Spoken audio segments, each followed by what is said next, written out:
حکومت پنجاب کی ناکام پالیسیوں کے باعث اور سرکاری محکموں سے کانٹریکٹ کو پرائیویٹ محکموں کو دینے کی باعث گندم کا ریٹ دن بہ دن بڑھتا جا رہا ہے۔ حالیہ دنوں میں گندم کی قیمت میں ایک بڑا اضافہ دیکھنے میں آیا۔ حکومت کے مقرر کردہ نرخ کے مطابق گندم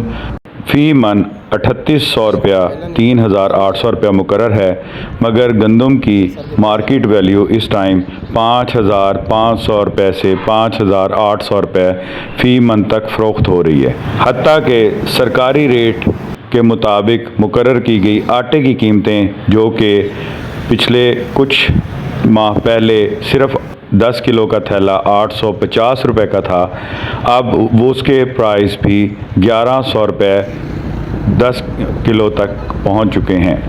اسی طرح اگر ہم پرائیویٹ اداروں کی طرف دیکھیں کہ جنہوں نے حکومت سے گندم کی خریداری کے معاہدے کیے اور بینکوں سے ایک بڑی رقم لیز پہ لی، تو ان کے مقرر کردہ سٹورز کے اوپر گندم اس ٹائم تقریباً نظر نہیں آتی، جبکہ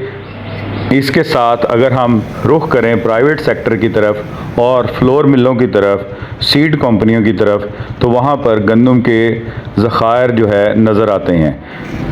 محکمہ فوڈ کنٹرول ڈپارٹمنٹ اس معاملے میں تقریباً بے بس نظر آتا ہے۔ فلور ملوں میں اضافی سٹاک اور گندم کی ذخیرہ اندوزی کے اوپر کسی قسم کا کوئی محکمہ کارروائی کرتے نظر نہیں آ رہا، جبکہ دوسری طرف ایک غریب